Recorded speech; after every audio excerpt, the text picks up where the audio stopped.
Good morning, everyone. This is Nithin Ramachandra from the Annual Hour Sports Show. This is episode 992. We are joined by a really special guest. Her name is Briana Tartaglione.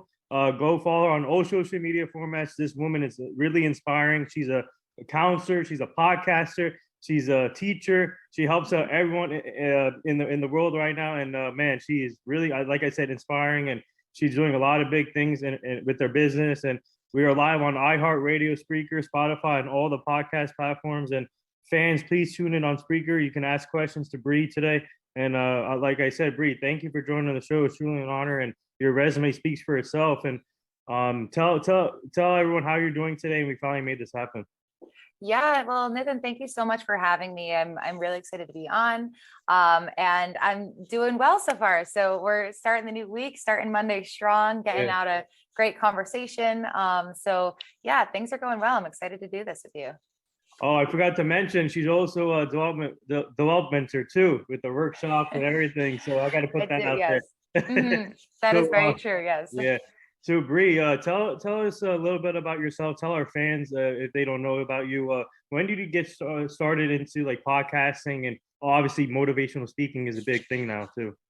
Yeah, for sure. Well, it started with going into counseling. So I got my counseling degree at Columbia University. So I got my MAD and my MA there in counseling psychology. And that's when I really kind of went down this developmental path and wanting to help others with their own personal development. So that really spun into starting my business.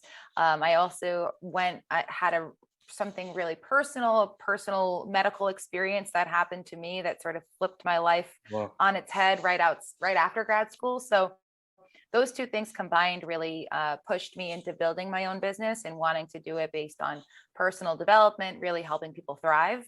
And that was really how the podcast started as well. So the business and the podcast sort of came together.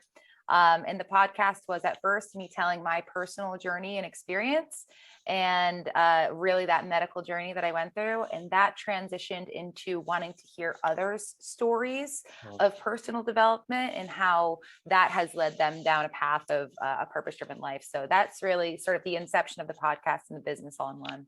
Wow. So if you don't mind me asking, can you tell our fans what happened with your medical experience? Absolutely. Yeah. I kind of wait for someone to ask me to talk about it because it's not always, what we want to base the conversation around, but I'm certainly happy to speak on it. So actually, it's going to be 2 years ago on the 17th of March, really, as the world was shutting down as well. It was my first day of remote work. So at the beginning of the pandemic, as the world was shutting down, my body started to shut down as well. So the short version of the story is that, I found out that I have this rare medical condition that is acute, fingers crossed, meaning it should only happen once in my life, but it rendered me paralyzed from the waist down and the neck up for several weeks. So I was in the hospital really unaware if I would ever be able to walk again. So I sat there with a lifeless body, but an active mind, because at that time, I was just getting my life started. I just finished grad school. I'm, ready to go into counseling and, help others. How me at that time as a 28-year-old, was I experiencing this? So, luckily the amazing doctors at NYU and, the strength of my body and whatever other factors might've played into it. I took my first steps again on my 29th birthday. Wow. Nice. So that was probably the best birthday gift I will ever receive, for myself at least. And and ever since then, it was really, I talk about walking through life metaphorically and physically, sort of learning how to walk again as a 29-year-old individual really changes your perspective on life. So that was for sure me into everything else I'm doing. Personally and professionally. So I went on a physical journey as well, became a runner after that. So lots of things spun off from this experience. That's amazing. And for you, obviously, but like you said, it was during the time when everything was starting to shut down, when the pandemic started. And how tough is that for you when there was no resource? Obviously, you got the doctors there in NYU, but there was limited resources. Um, Obviously, a lot of online stuff. But for you, how did you deal with that? And obviously, you overcame this situation, and now obviously walking again and on your especially on your 29th birthday, which is amazing. How did you deal with all that, and how did you overcome that? Yeah, that's a great question. So, it was definitely a scary experience. The fact that this was happening as, everything was shutting down. I actually, I'm from Rhode Island originally, and my parents, when this happened, I let them know. I was like, hey, I'm in the hospital, and they took the drive down to make sure I was okay. It's about 4 hours for them. And while they were there, the mandates came in that all hospitals had to shut down to outside visitors. So I remember, on that day, there was like a real quick flash of seeing my mom, who was in the room with me, because I could only have one visitor at a time. And that was it. That I remember opening my eyes and she was there, and then they had to leave. So it was definitely and challenging at first, and not even so much that what was going on, which is a challenge in itself, but the fact that I couldn't have support there. Being in the hospital, a lot of people, get by those day to day having visitors and being able to, have people there bringing them things and supporting them. And that was super challenging for me. So thank goodness. And with that being said, it was also a matter of, tapping into my own personal strength. And also leaning into the degree that I had just received. So going into counseling psychology, becoming a counselor, you understand how to implement strategies and work with others who are going through really, traumatic experiences, life-changing experiences, places in their life that they need that support in. So I actually really leaned into my own practice to get myself through it. So nothing is simple or easy, but it was helpful that I really had this mindset that, if these are the cards that I'm dealt, then I have to keep moving forward with these cards. That a livable and an enjoyable experience for me if this is my new reality. Well, that's amazing. And one of our fans just said you're already inspiring to them, and Thank you. and one of our other fans said, "What a great way to start a Monday by listening." Oh, thank you so much. That is so sweet to hear. And as everyone feels this way, if you can inspire that one person, if you can help that one person with whatever it might be, it's all worth it. So I'm so happy to hear that. Thank you for sharing. Yeah. So tell us to the moment on your 29th. By the way, first, congrats on your on the Yes, graduation thank you. thing. I can't figure Thank you. out that. But tell our fans the moment on your 29th birthday when you took your first steps, and what did you do after that when you realized you were able to take that first step? Yeah, so I'm gonna rewind it just a little bit, because before the first step, it was, is there any movement? Yeah. And so this is sort of a funny story to tell in hindsight, but in the moment, it was like, oh my goodness. And I would wake up every morning. I was in the hospital, like I said, completely, and not, I was numb. It was like I could speak. So the sort of the paralysis and the numbness from the neck up, I was still able to speak, but I couldn't feel anything. I couldn't feel my face. I couldn't feel, the only thing that could really move was my mouth and my hands and my arms. But I would wake up every morning in the hospital, and I decided kind of from day one that I'm experiencing this, but I've always been that person that is trying to inspire, trying to be inspirational. And so I decided to take to social media right away, especially with the chaos that was ensuing in the world, and be like, hey, this is what I'm going through. I'm going to share this experience. So from day one, I was really open and transparent about it. And every morning I would wake up and kind of document okay, what am I able to do today?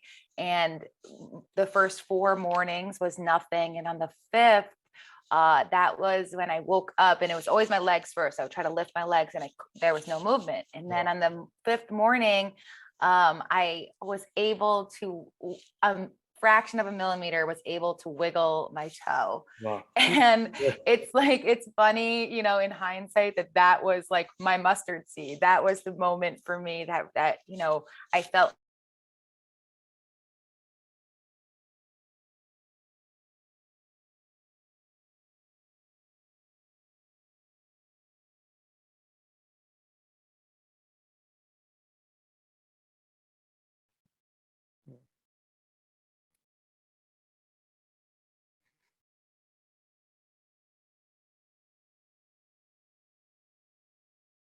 slow progression. But then on my birthday, so on the 24th of March, that was when I didn't have to have nurses carry me anymore or put me in a wheelchair to get me to use the shower, go to the bathroom or anything. I was finally able to say, let me try. And so they helped me, kind of like hoisted me off the bed, and I stood up for the first time and took a couple of steps and, held onto the wall. But that was that experience specifically. Well, it got cut off before. I missed some of the other parts before the. Yeah. I think it froze up a little bit on my end. Okay. Yeah, I did see that it froze a little bit. Well, the long or the short, whoever might have not heard anything, was I was the first moment prior to taking those steps was that I was able to for a fraction of a millimeter wiggle my toe. Yeah. So that was the moment, and then it happened incrementally after that. So that first morning I was able to move, it was my toe, and then I could lift my ankle and kind of like roll my ankle just the slightest, and then I could lift my leg just an inch off the bed, and then I was able to bend a knee. So it was really like piece by piece by piece that had happened. And then on that morning of my birthday, the nurses helped me sort of position myself off the bed, and I stood up and I took those first steps. And this happened on March 24th, right? Yes. Wow. Yeah. So your birthday's coming up. Yeah. So when it reaches March 24th this year, what are you gonna be doing for your birthday? Well, it's so funny. This is gonna be crazy. Maybe this should have happened, prior to COVID, but I'm going to be in Vegas for the first time ever. So, and so it's funny because it will be my 31st birthday this year, but it's also, it's kind of like a second birthday for me too, of, being able to walk again. So, first time in Vegas, it should be a fun time. I can't believe that I have never been. However, there's a first time for everything. So you're gonna have fun. Actually, me and my friends, we went to Vegas for my 22nd birthday, and it was lit. Yeah, you're gonna have fun. You're gonna enjoy yourself. You deserve this, Brie. Thank you so much. Yeah. So we have a fan question. Someone wants to know, how do you balance everything out, being a counselor, podcaster, motivational speaker, and making sure your business is still growing? Yeah, that's such a great question. So let me tell you, like, the power of time management and having a calendar that you look to for everything. So for me, I like to podcast on Tuesdays and Wednesdays. So those are like really the days that I have blocked out for bringing my guests on the show. So that's sort of the open availability there.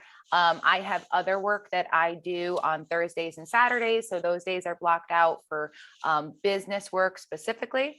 And then I have some flexibility with my Monday and Friday, and those very often for different speaking engagements or things that cannot necessarily be scheduled. I know that they're more on Fridays or on weekends. So I have that flexibility. So for me, it really is taking everything that I know I need to do, having a loose structure of which days I dedicate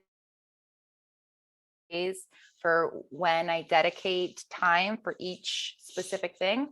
And then there are also, I have to just leave calendar space open for those speaking engagements, for client calls. So my clients also, when they're booking in with me, I use Calendly, which is really great because Calendly has full access to my personal calendar, which will show clients for me. So keep everything in one calendar and be really vigilant about your time blocking and also your boundaries with time, which is super important.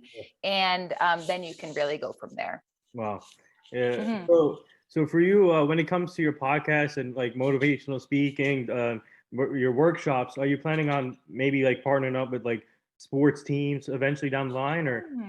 I love that thought. I actually, I hadn't really thought, I don't necessarily say like just sports teams, but teams in general would be awesome. Whether they're corporate teams or sports teams. I'd like to do a lot of transformation and development. That's kind of like what the basis of everything that I work on is, with personal development, but also the power of transformation, which it can be singular or in groups. So yeah, working with teams would definitely be a really cool idea. And, you know, I would be so open to it if someone out there is listening and they have a team that they're ready to kind of bring it to the next level, so I'd love to do. Hey, we're connected with a lot of super sports stars because our show is a sports show too, and maybe we can help you out with that situation. And you're in New York, so you got the Knicks, you got the Nets, you got the Yankees, Mets. Yes. Maybe I can help. Maybe we can put in the word for you if you're interested. If you want to partner up with these teams. I would love to. That would be really cool. I would be so appreciative, Nathan. Thank you. Yeah, so I'm gonna try. Me and my team will try and do that for you. Let's see what we can do. We got to make that happen, Bree, for you. Yeah. Hey, it's, and it really is something that I've learned is that, like, just the power of sharing your story Yes. kind of creates this authentic, the pieces that even if it doesn't directly relate to a sports team or a corporate team or whatever, it's the power of bringing the group together and figuring out what the transformation is that they're looking for to create. So we have another fan question. They want to know what's your hype music. Well, as far as I love hip hop, like for sure, like genre hip hop, but then I have my wind down as R&B. So we talk about hip hop in the morning and R&B in the evening. But I can be really engaged with really anything in those two genres. I can't say I have a specific song, but I will definitely put on like different playlists, especially when I go out for runs, because since this moment I have become a runner. So hip hop for sure. I will put on for my Apple playlist. I love The Plug, which is a playlist on Apple Music, and then my Spotify playlist for the evening time. I like the R&B one for R&B. So those are my go-tos. All right, piggy off on my fan question. Who's your favorite artist? Oh man, that's tough. I mean, if we're going like the greats, I mean, Jay-Z and Biggie are up there for sure. Yeah. If we're talking about like someone in the moment, I'm really into Blast right now, but that's one of several people that I could name. So just a couple. Let me bring it. Did you watch the halftime Super Bowl?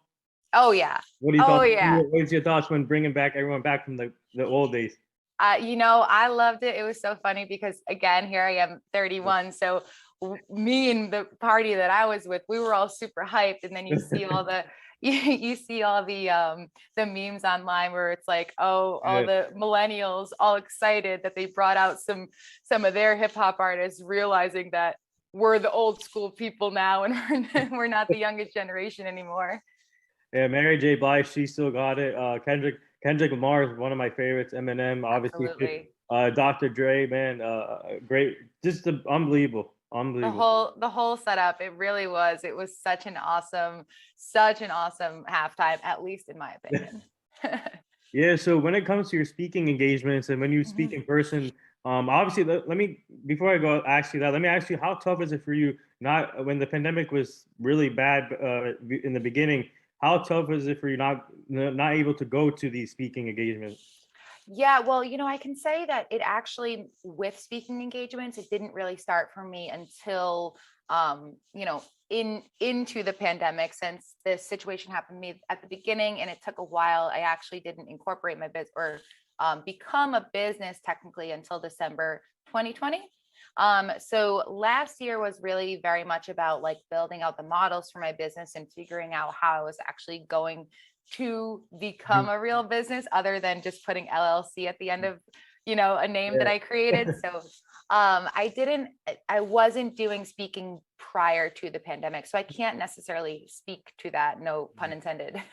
But as far as it's really cool because what I've done is I've educated myself on speaking engagements through online platforms as well as in person. So when the pandemic happened, everything went virtual, but that really did give some of the great speakers the opportunity to develop courses for how to in a virtual setting. So I really just educated myself in the past how to make it happen with both in case we do go back into some type of crazy world situation again.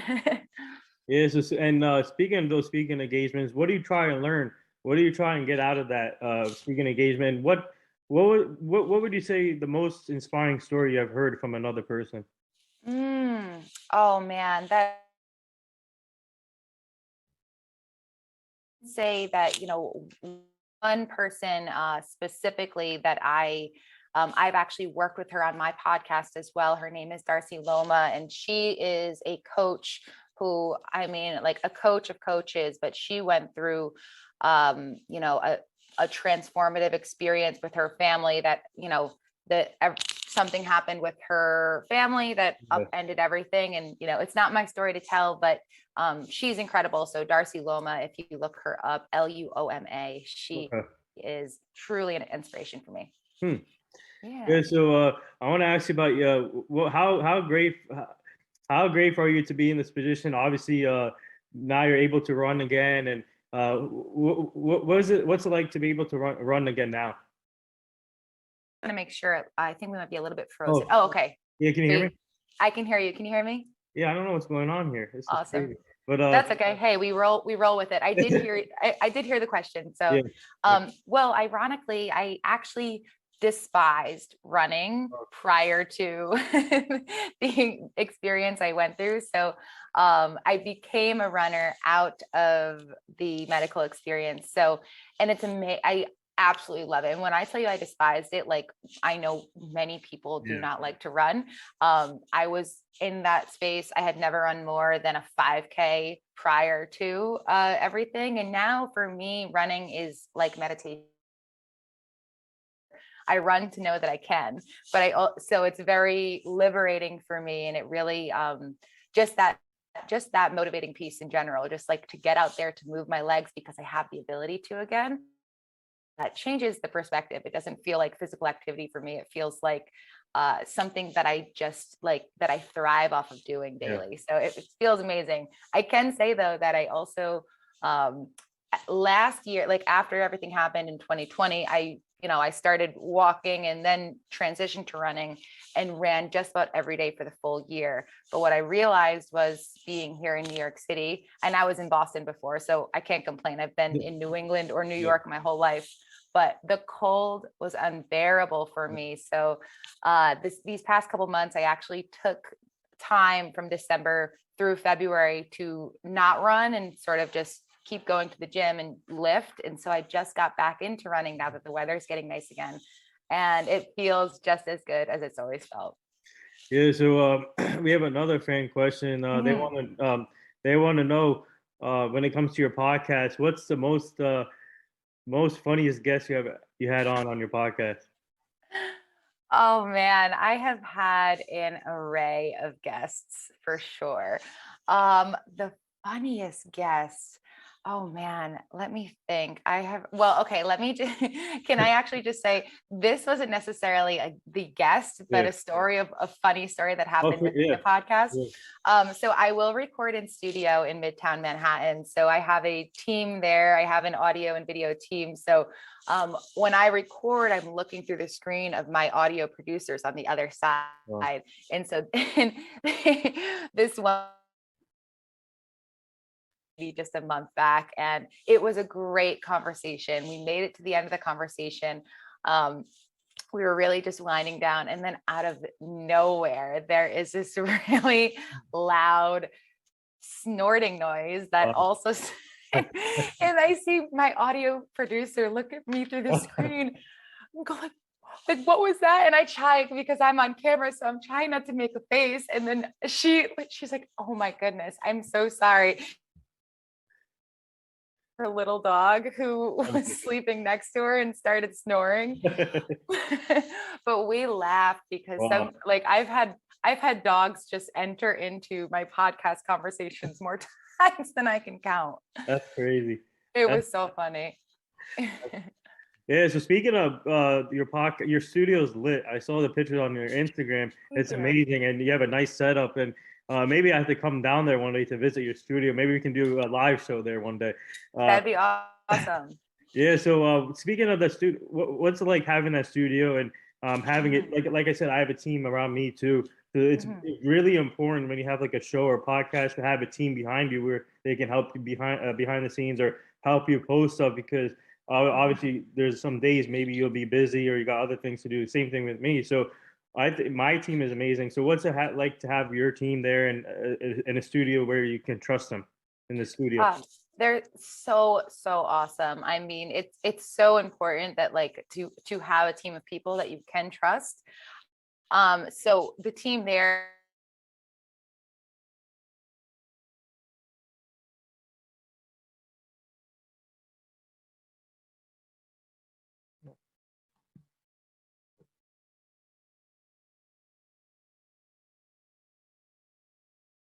know everything exactly how I want to do it. So they work exactly like with you to produce the vision that you have. And so having that team of people that you can trust and that you know supports you and your vision is unparalleled.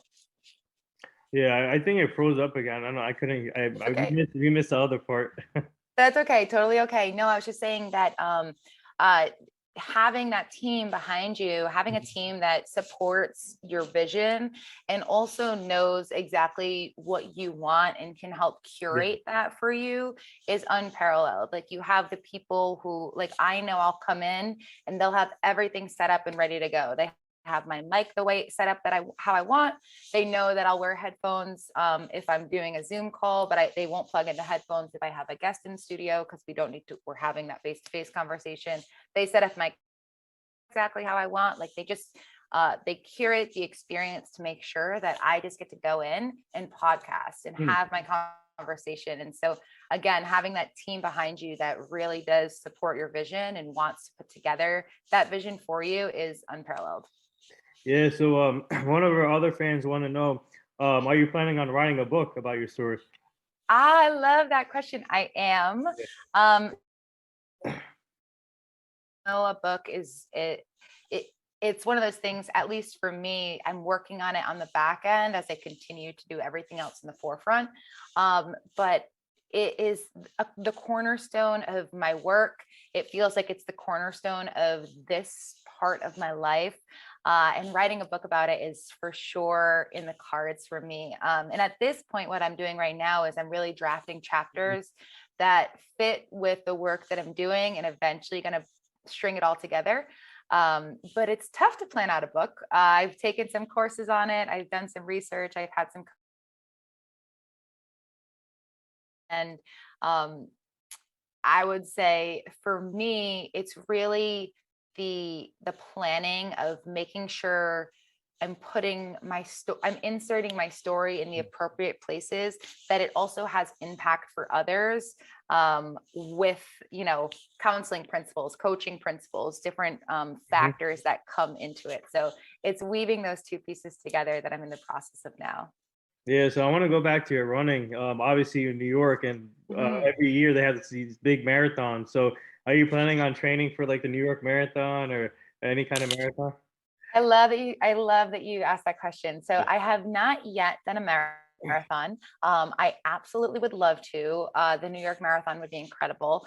But since when I had started running, marathoning was stopped in the moment. And so what I had done the first year, and the most that I've run so far is 19 miles. Wow. And I run so the past 2 years, I've done 19 miles on June 19th or Juneteenth, just in celebration and in support of the Black community and in that support of that freedom. Yeah. So that's something that is really important to me. So I know that this June 19th, I'll do my own pseudo marathon, not 26.2, but 19 is Wow. it's close. Yeah. It's close to it. So I'll definitely do another 19 on Juneteenth and we'll see. Marathon is definitely in the cards for me, but probably next year or in Okay. a year coming in the future. Yeah. Yeah, I mean, I love to work out too, so I go to the gym every day too, and I love to run. And Mhm. I'm training for one of the marathons in April. So Awesome. hopefully I'll be ready by then. But yeah, so I'd love to know. You'd have to let me know what your training program is yeah. like too, because they're Oh yeah, intense, I'll send but you. I love them. I'll send you everything. And Well, I think it's mid-April, and it's in Atlantic City. Um, awesome. yeah, Okay, very cool. Well, yeah, good luck too. yeah, It's a big task. yeah. Thank you. It's so awesome to do. Yeah. So speaking of June 19th, what does that mean? Obviously means a lot to everyone. So what does that mean to you, and how important is that day to you?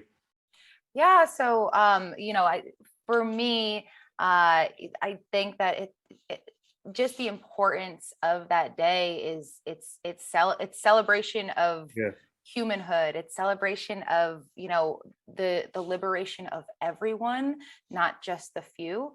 And for me, it was at the time I told you I was a counselor as well, and most of my students are students of color, Mm, and so I run or really the underlying importance for me is running for the population of students who I am and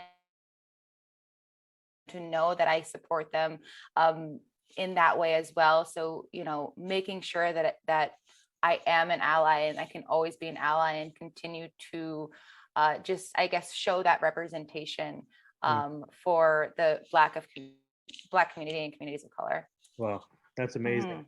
Thank Yeah. you. So when it comes to your workshops, what are you most looking forward to now and in the future? Okay, so workshops, I mean, workshops are really fun for me because it's that interaction. So, like speaking is amazing because I can share my story, but workshops really have that interaction piece.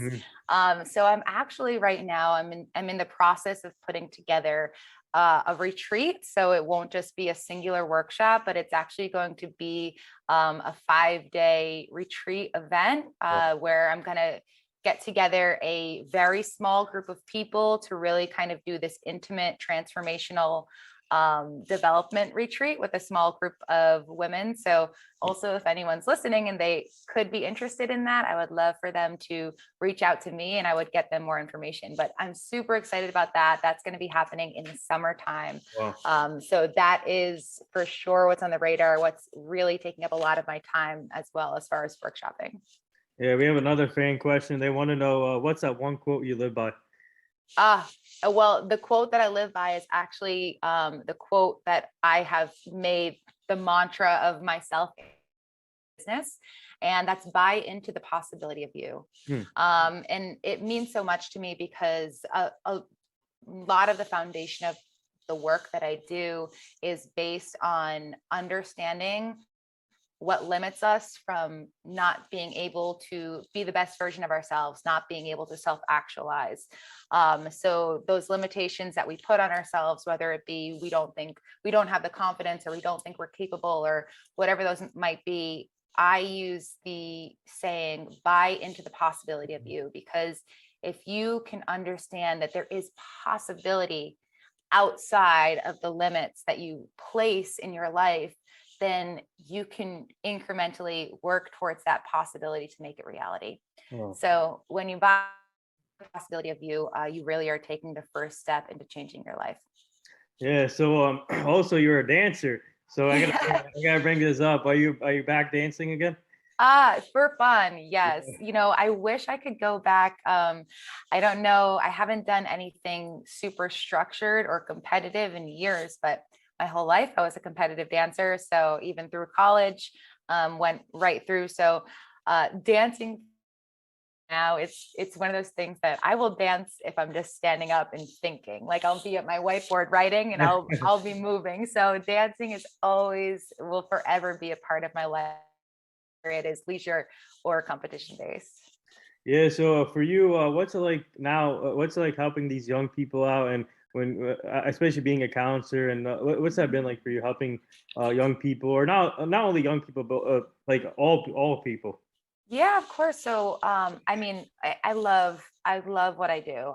Helping has been what I've known I wanted to do for my whole life. And it was really just navigating that path. Okay, like, well, how do I help, and where do I help, and how do I make sense of it? So realizing that I loved psychology, I loved learning psychology and understanding human behavior, that sort of brought me to the counseling path and gave me an avenue to and an outlet to be able to help others. But it is purpose for me, for sure. And I talk about purpose in my podcast. That's a really big part of the podcast I talk about. For me, purpose is passion plus people. And I feel that helping others, whether it's in a coaching capacity, a counseling capacity, mentoring, workshops, speaking, whatever it is, I'm able to take what I love doing and bring it to the world. So it feeds me. It is exactly what I want to be doing, and I love doing it. Yeah. So, what advice would you give to people that had the same stories like you, or that been through the same situation, being paralyzed? And I can tell you two inspiring stories in football. One in the NFL and one in from Rutgers. His name, I'm sure you know him, Eric LeGrand from Rutgers. Um, Mm-hmm. he, I don't know if you saw the thing, but when he was at Rutgers, he got hit pretty hard. He got paralyzed, and he's still working through it. And there's another guy named Ryan Shazier from the Steelers. He got paralyzed, but now he's walking again too. So, what advice would you give these people that are in the same situation as all three of you? We never have the ability to choose our circumstance, but we have the ability to choose how we move forward from the circumstance, that reaction forward. So it's not a matter of focusing on necessarily what has happened that we can't change. It's understanding that there's always going to be space for change and transformation, regardless of that defining situation. So whether it is temporary paralysis or permanent, that situation defines a time in your life, but it doesn't define the rest of your life. You can make it your story and really use that story to, springboard you into everything else. But again, it's not about the circumstance. It's about how we move forward from the circumstance. So, and we always have that power to decide how we move forward. So that is, that's the best advice that I can give for sure. Wow. Yeah. So we have another fan question. They want to know, outside of walking again, what would you say your other best moments in your life so far? There's so many. Thank you for that question. Man, let me think of, so definitely graduating and getting through school, getting through that degree. That was a huge accomplishment that was not only really important to me, but it was really, really important to my family.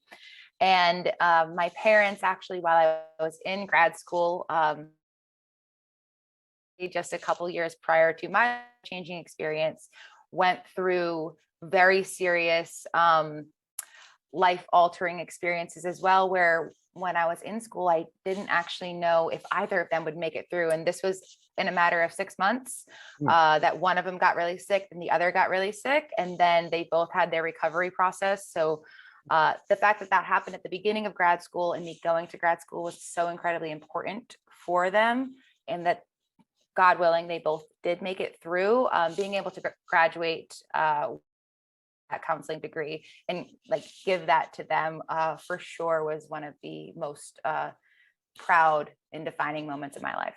Wow. And speaking of some support system, I feel like in sports is obviously the number one support system is your family. So how great for you to have your parents by your side from day one, and go when you what you've been through, and after still have the support, and obviously you're making them proud now. So yeah, it's the power of support is so incredible and important. And I feel truly, truly blessed to have both of my parents very active in my life. But support, you get to choose your support system, and you can also choose the people who become your family. So it doesn't have to necessarily be blood that are the people in your corner. It can be the close friends that turned into family, or coworkers, or whoever it is. But the power of that support system is that is what continues to propel you forward. So for me, it is my parents, and also, I have a handful of other really incredible people in my corner. But Oh, the power of a yeah. really strong support system will change the game. Yeah, we got to share your story more, Brianna. It's like it really, I'm learning a lot here as we go by, and it's amazing what after what you've been through, and you overcame this, and we got to share your story more. It's you. like ridiculous that people don't know more about you.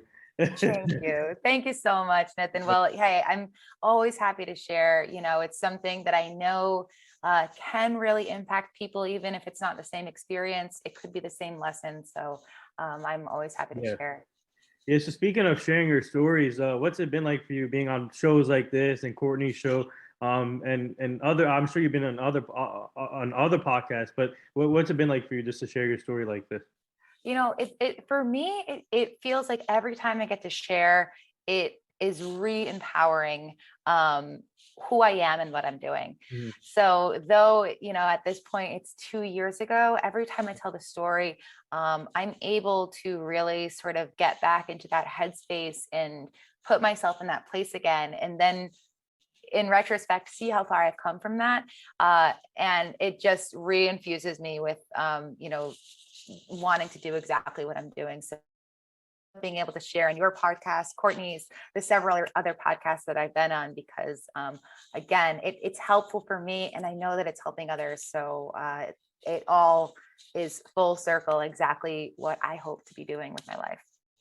Yeah, so the last two things here, our team is part of this foundation. It's called the Hugh Jackson Foundation.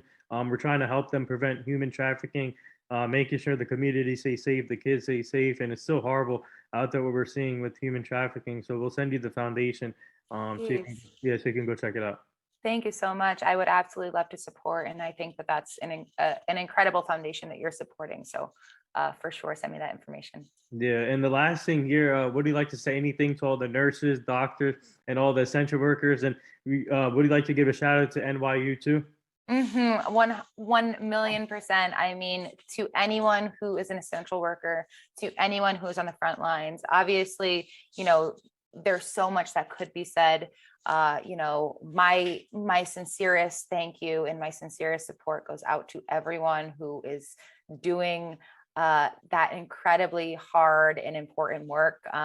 Shout out to NYU team of doctors and neurologists, because they championed me in a time that I know was very stressful for everyone involved. So genuinely, truly, it does not matter if you work in hospitals, and then we have grocery stores, like everyone who has been on the front line since day one. You are incredibly important, and we salute you and support you.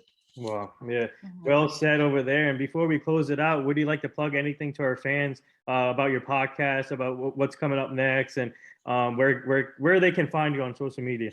Definitely. I appreciate the opportunity. So you can find me at Bri_undeniably. So BRI_UNDENIABLY. That is really the name that I go by. In a professional sense on social media, you can find me on every platform. So that's Instagram, Facebook, LinkedIn, YouTube, TikTok. Yes. I don't know if I have Snapchat anymore, but I don't. I think just about every other social media platform, you'll find me at Bri Undeniably, as well as the podcast page now has a separate page, because I do so much with my business on my Bri Undeniably page that I wanted to give the podcast its own home. So you can also follow the podcast on Instagram at Dope Individuals Podcast. It's dope_individuals_podcast.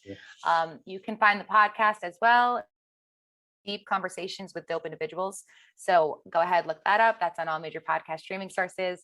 And finally, my website is briundeniably.com. You can find everything there, from my business to my podcast to everything in between. So I appreciate the opportunity, Nathan. It's really been a pleasure. Hey, all I can say is this was dope too. So yeah, absolutely, it was. It 100% was. So this wraps up episode 992 with the amazing, beautiful, inspiring Briana Tartaglione. Like I said, go That was follow her it? on, yeah, go follow her on all social media formats. She's such an inspiration, inspiring story. She's a speaker, she's a counselor, she's a podcaster. Man, she has workshops. She does everything in the world. And go follow her business. And thank you, Brie. Like I said, I learned a lot from this, and love to have you back on the show at some point down the line. But we got to meet in person one day since we're close. But thank you again, and this was awesome. Absolutely. Thank you again for the opportunity. We will for sure stay connected. I'd love to come on again and give you updates, and we will be in touch for sure. Thank you. Thank you.